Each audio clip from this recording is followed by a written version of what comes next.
pagamento aí descontando 20%, dá uma paradinha de meia hora para ensaiar para segunda-feira, hein? Vamos lá, hein? Tem que mostrar que tá preparado mesmo. Dá uma olhada pra Mercedes antes de sair a fim de explorar, hein? Eu sei melhor do que vocês que eu trabalho aí 15 anos, hein? Vamos lá, moçada, vamos lá. Não tem medo de preso, não. Cadeia foi feito pra homem. Estamos lutando por uma coisa justa, pô. Olá, meu povo. Hoje é 1º de abril. Uma data, assim, que é lembrada como o Dia da Mentira, mas também que tem uma coisa mais simbólica, assim, na história do país, que é a greve do ABC, né, que foi decretada no 1º de abril. Que decretada não, foi decretada no dia 30 de março, 31 de março, naquele comício lá onde o Lula pergunta, né, o patrão fala que tá sofrendo, não sei o que, vocês concordam com o patrão? Aí todo mundo vai, e aí depois, não, vocês querem a greve no 1º de abril? Aí todo mundo, uhul! E aí dia 1º de abril de 1980 tem início de certa forma, é a continuação de um movimento grevista que já estava acontecendo, que já veio acontecendo desde o 13 de março de 79, né? Aí a gente já passa para o governo militar do presidente Figueiredo, né? Em 79, na verdade, quando é decretada essa primeira greve do ABC, é o Geisel que ainda é o presidente. Então essa greve tem essa suma importância pra gente, por causa justamente desse contexto político que o Brasil vivia, né? Ditadura militar, desde lá dos atos institucionais número 1, não sei o que, uma série de restrições de liberdade, salário mínimo, a condição de vida do trabalhador, assim, tava... Assim, o Brasil passava por um processo de desenvolvimento econômico, né? Desde lá do JK, 50 anos em 5, o crescimento da indústria, né? Fortalecimento dela, mas o trabalhador não estava pegando esses privilégios, né? Então a greve do ABC passa por essa crítica, né? Às condições dos trabalhadores. E aí, o que a gente pode fazer? Assistir esse documentário Peões, do Eduardo Coutinho. É um documentário muito interessante. Eu vou falar, deixa eu desligar meu despertador. Estudar apareceu ali na tela. Eu só vivo nessa vida na pandemia, gente. Eu já me matriculei em 5 cursos online. Não me pergunte como eu tô conseguindo. Mas tô. Enfim, deixa eu voltar a falar aqui de Peões. Por que Peões? Na verdade, assim, existem outros documentários muito bons e muitos até conhecidos sobre a greve do ABC, né, que são eles o Linha de Montagem, do Renato Tapajós, ABC da Greve, do Leon Richman, e Greve de João Batista de Andrade, do cineasta João Batista de Andrade. Todos esses 4, que aí eu vou colocar Peões no meio, eles estão disponíveis no YouTube. Muito acessível, são documentários muito importantes, e o lance do documentário é que você tem a visão, né, de quem tá como se fosse um reality, né, a câmera tá acompanhando o dia a dia de quem tá no movimento grevista. O diferencial de Peões, não que o torne o melhor dos outros 3, não é isso. O diferencial de Peões é que o Eduardo Coutinho, que é o cineasta que eu amo de coração, né, já é falecido e tudo, é um documentário que vai entrevistar os trabalhadores do ABC, ali da região industrial do ABC, em São Paulo, Santo André, né, São Bernardo e São Caetano.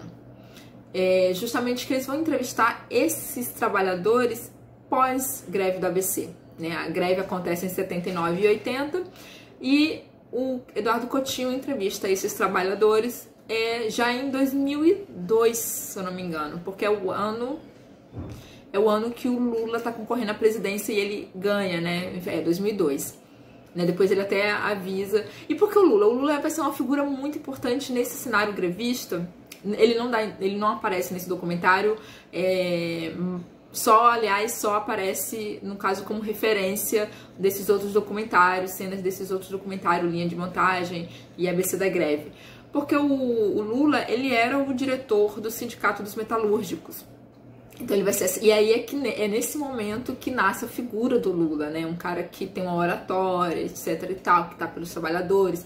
Nasce o Partido dos Trabalhadores também nesse período, né? Uma série de intelectuais se reúnem e o Lula passa a ser esse nome, né, como candidato nas próximas eleições, quando acontece a abertura política e acontece eleições democráticas para a presidência, para o chefe do executivo, enfim, até a eleição dele em 2002.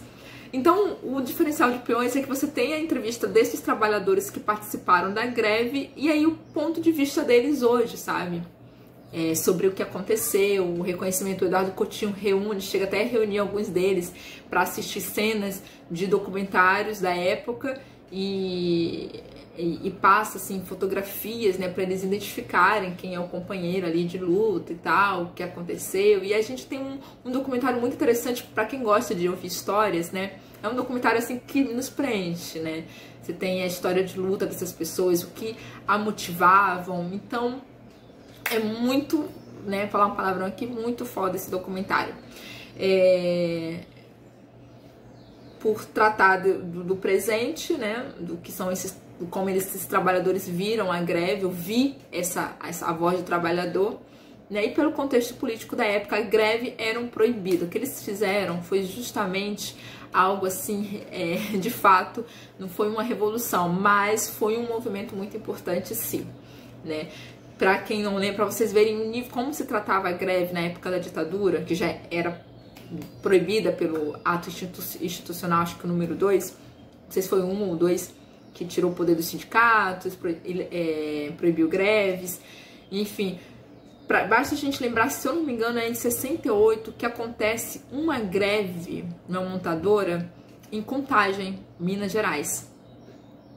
E eu não tenho muitas referências dessa greve. Na verdade, eu estava lendo no relatório da Comissão Nacional da Verdade, que é um relatório que está disponível aí no Google, é só jogar relatório Comissão Nacional da Verdade, que você vai ter depoimentos, fotografias, inclusive tem no YouTube uma série de filmagens da comissão, né, de vítimas de torturas que vão visitar o presídio, o prédio ali onde eles foram torturados, aí você ouve os relatos deles e tudo mais.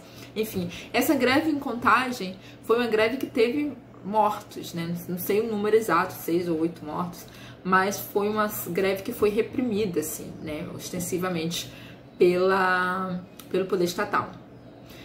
Então, quando você tem mais de 80 mil trabalhadores, assim, de uma área industrializada super importante para o país, né? Você tem gente da montadoras da Volks, da Ford, acho que da Scania também, enfim, você reúne esses mais de 80 mil, chega a 80 mil, chega a mais de 100 mil, né? Porque até no documentário a gente vai ter essa noção de que pessoas que não eram nem metalúrgico, nem era peão de fábrica, né? Às vezes era o faxineiro ou a esposa de um desses metalúrgicos que estão ali incentivando, participando do movimento, panfletando.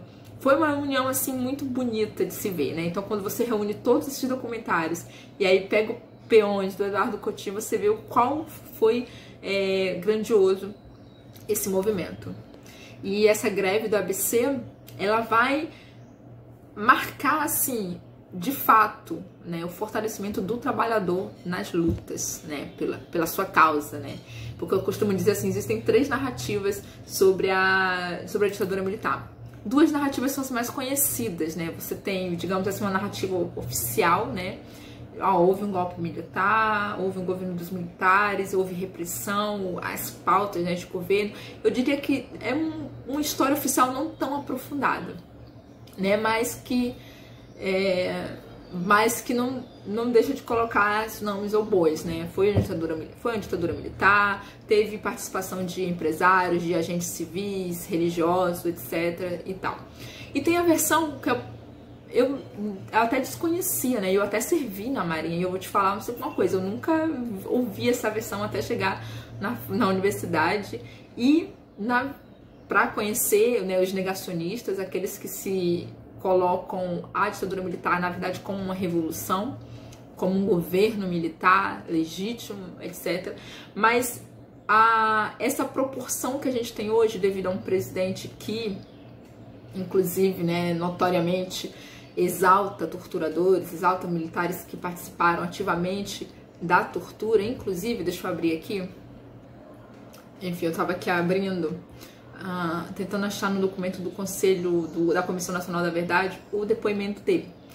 Mas tem, na verdade, só vídeo, eu não vou... Ele nega as torturas, enfim, mas, de fato, vítimas reconheceram ele como torturador. Inclusive, ele torturou crianças, né? Janaína e Edson Teles, 5 e 4 anos, foram torturados, inclusive sobre a mão, né, desse coronel Brilhante Ustra, né? Sem falar de outras pessoas que reconheceram, a deputada Beth Mendes, que reconheceu ele como um torturador no DOI-CODE. Enfim, você tem atualmente esse governo que ressalta, né, enaltece um torturador, então fortalecendo também outros discursos de grupos que até então estavam sufocados pela democracia, né, que é importante. A democracia até nem condena esses pensamentos, né, mas isso esse é o que favorece a democracia, mas infelizmente a gente fica até mal com isso. Pessoas que consideram, que negam que houve uma ditadura, que houve tortura, que aquilo foi uma revolução, enfim. Essa é a segunda narrativa. E tem a terceira narrativa que eu coloco, que é a narrativa do trabalhador, né? Eu sempre coloco isso porque enquanto você tinha um governo, um Estado dizendo há comunistas, e vamos perseguir esses comunistas, e do outro lado você tem também uma narrativa de ok, somos comunistas, ou sei lá, somos de esquerda, e estamos contra esse governo opressor, e no meio disso tudo, na base disso tudo, sofrendo com tudo isso, está o povo, né, o trabalhador, que não se identifica, não tem uma formação ideológica, digamos assim, né, que se coloca, é muito foda assistir Peões, porque há depoimentos que falam assim, eu sou comunista mesmo, ou então você vê depoimentos de pessoas colocando pautas, né, ali do trabalhador. A gente trabalhava em situações precárias, a gente, né, aí corria risco até de perder a própria vida, né, por causa de acidente de trabalho. Teve gente que sofreu sérios acidentes de trabalho, na verdade. Aí alguém lembra o caso do Lula, por exemplo, você não trabalhava com proteção, né, aquele equipamento de proteção, e aí o Lula perde um dedo, né, nesse momento você tem um descaso, né, o empresário ganhando milhões e milhões, lucrando, e o trabalhador que mantém esse sistema funcionando é totalmente esquecido, deixado de lado, abandonado à própria sorte. Enfim, gente que trabalhava, tem até uma entrevista de um trabalhador que fala que trabalhava o ano inteiro, só teve 3 folgas durante o ano. É claro que isso, ele se forçava a isso, por quê? Para comprar uma casa. Essa era a ambição dele. Então, ele fazia esse máximo para realizar um sonho, trabalhando sem parar, com 3 folgas no ano, né? Enfim, é um filme muito interessante para assistir, um documentário, porque assim, brilhante, porque dá voz a essas figuras que foram tão importantes nesse contexto de luta contra a repressão e a dinâmica daquele governo que tirou direitos trabalhistas, por exemplo, né? Tá aí uma parte muito importante da história do que foi aqueles 21 anos de ditadura. É isso.